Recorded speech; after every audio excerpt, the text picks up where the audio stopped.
In the move towards sustainability and meeting our environmental goals for the future, we often need to examine the raw materials we use in the manufacture of the everyday products that we buy and own. It is often those raw materials that are the biggest cause for concern, and it is here where change needs to take place. Forest-based industries are working hard to innovate, invest, and make necessary changes to contribute to the overall circular economy and the ambitions of the Green Deal. Anything you can do from fossil raw materials, you can also do from wood, ranging from food industry to green chemicals, and of course, sustainable textiles. We are creating green jobs. We are investing in Europe, actually twice as much as other industries. Everybody cares about forest, and we tend to have really strong emotional link to it. Yet it's actually surprising that people know very little about it. We have never had so much forest in Europe as we have now since medieval times.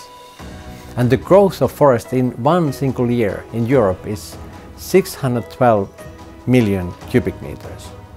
It's a space where you could fit the entire global population of human beings, of 8 billion people. And that's the growth of forest in Europe in one single year alone. So we have a good resource, but of course we have to take good care of it. Sustainability is a term that was coined as a forestry term over 300 years ago to make sure that you don't harvest more than you can grow. And this is still the core of our industry. So now it's increasingly, of course, also about the quality of the forest and biodiversity in the forest and making sure that all the many functions of the forest can actually deliver to the society, not just the quantity of the wood. Since we are becoming increasingly circular, also the value chain becomes circular, so what you pass down to your customers will come back to you in recycling. And I think this will become also important for the textile industry. Well, every year more than 100 million tons of textile fibers are produced in the world, and only a small fraction of that is recycled. One of the bigger challenges with the recycling in the textile industry is the recycling of blended fabrics. And Södra is first in the world to have a solution to this. We are able to separate polyester out of polycotton, textiles like this. We treat them, so we completely remove polyester, and the cotton part, which actually consists of cellulose, just the cellulose that you find in wood. We blend those two together, and we have a product which is called dissolving pulp that our customers can use to produce viscose fibers or lyocell fibers, partly based on recycled materials. On the technical side, when it comes to treating polycotton, we are far ahead. But when it comes to changing the market, we need the right policy instruments. But it's not always about just recycling, it's also about incorporation of renewable materials that is just as important.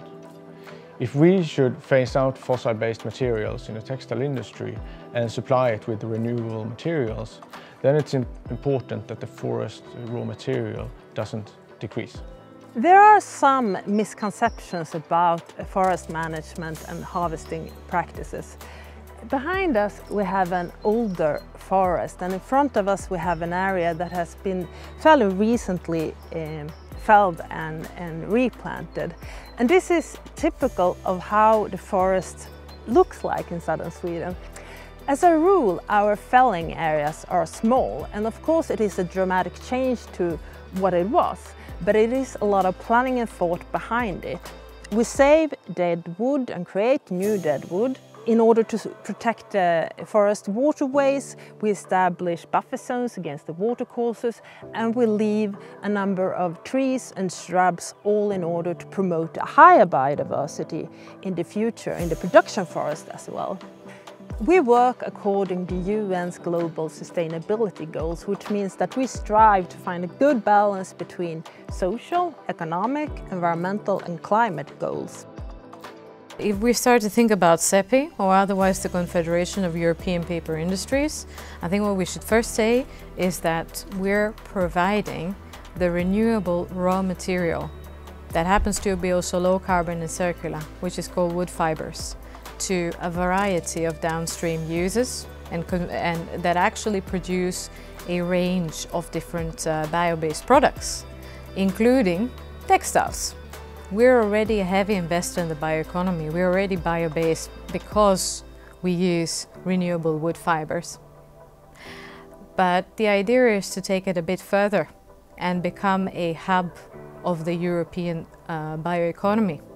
When it comes to using fibers for textiles, that would be definitely an area where we would like to emphasize the most. And we do actually use every part of the tree.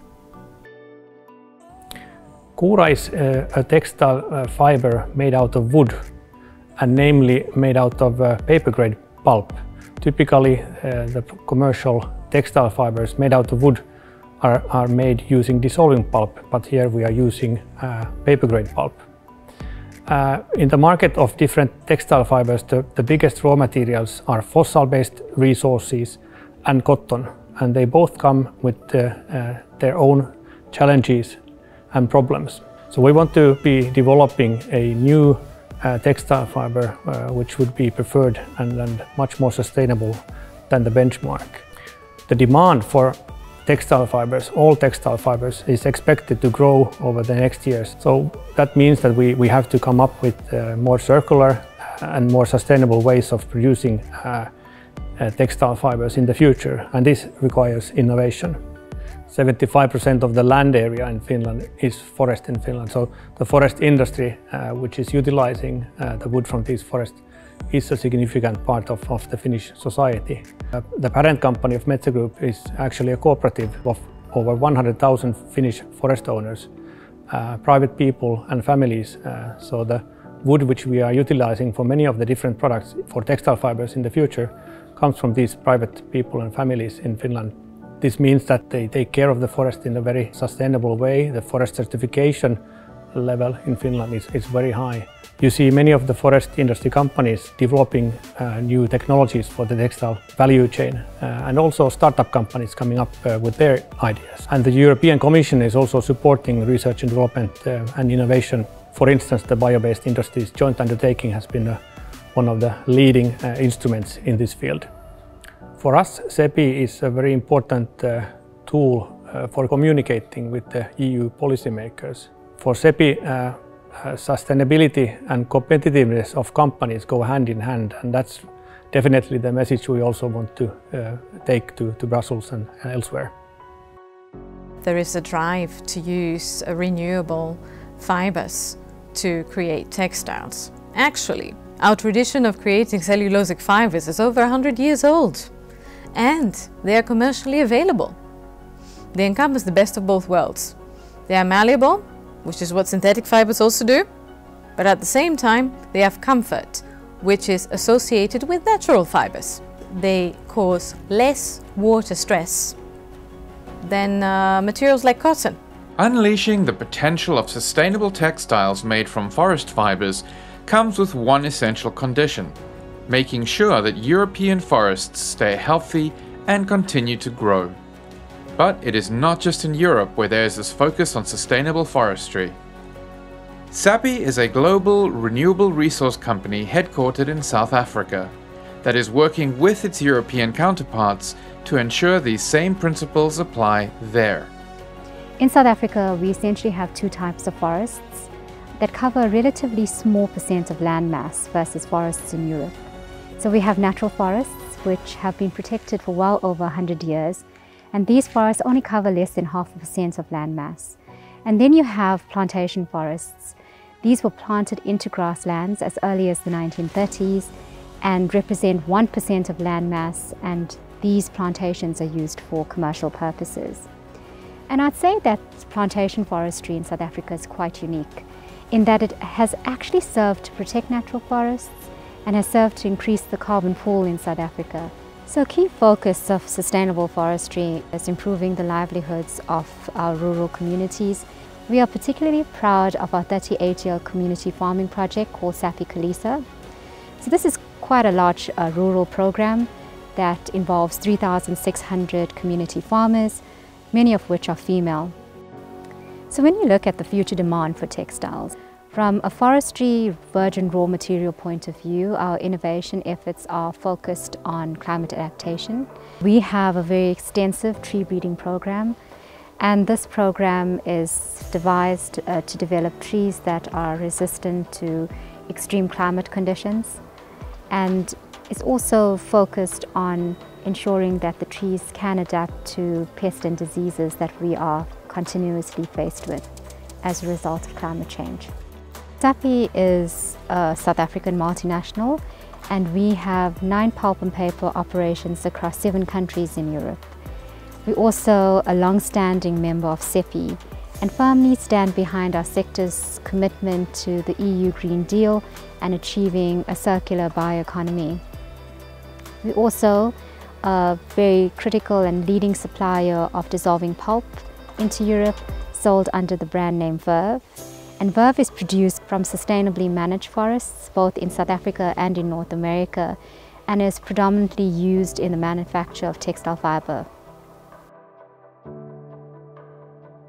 Wood is a renewable resource, a natural resource, and wood contains cellulose. And cellulose is the same raw material as cotton and linen is made of.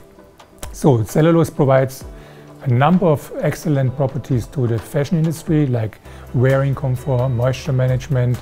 It contributes to circular economy, and it is a cornerstone of our climate neutral target.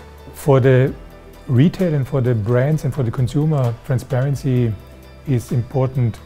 They want to know exactly where the product's coming from, what are the environmental social impacts.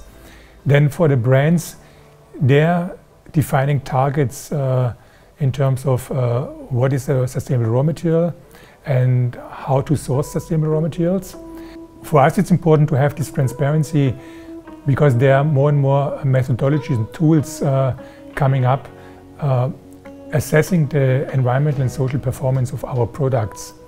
So to track and trace our fibers along the value chain, we have implemented different technologies or methods to do it. First of all, we have internal identification system implemented into the fiber. This allows us to identify our fibers in the yarn stage, in the fabric and garment stage. Then we have an e-branding platform to provide information and services to customers. And then we have track and traceability system in place we developed together with Textiles. We use a blockchain technology to track it along the value chain so that we can be sure that the fiber ends up in the garment and that the fiber which is in the garment is really our fiber. Cepi actually provides a great platform to connect the industry partners and to engage industry partners. And it's very important to support the industry, to have a joint approach to come up with solutions for these upcoming challenges. 91% of our water used is actually returned back to the environment in good condition. Our industry has achieved 29% decarbonization since 2005. But of course, this is combined with industrial symbiosis, which means sharing materials, energy, heat with other sectors. Sustainable sourcing is easier with collaboration, so you work with passing information along the value chain and you trust each other for the information. There's the European Green Deal that is deeply transforming the European economy. The way we move, the way we live, what we eat, what we wear, and how that all is produced. We are ready for this challenge. The long-term trend is on our side. The policy will accelerate the change that is needed, and the industry is prepared and investing in the future. So we are the industry of the future.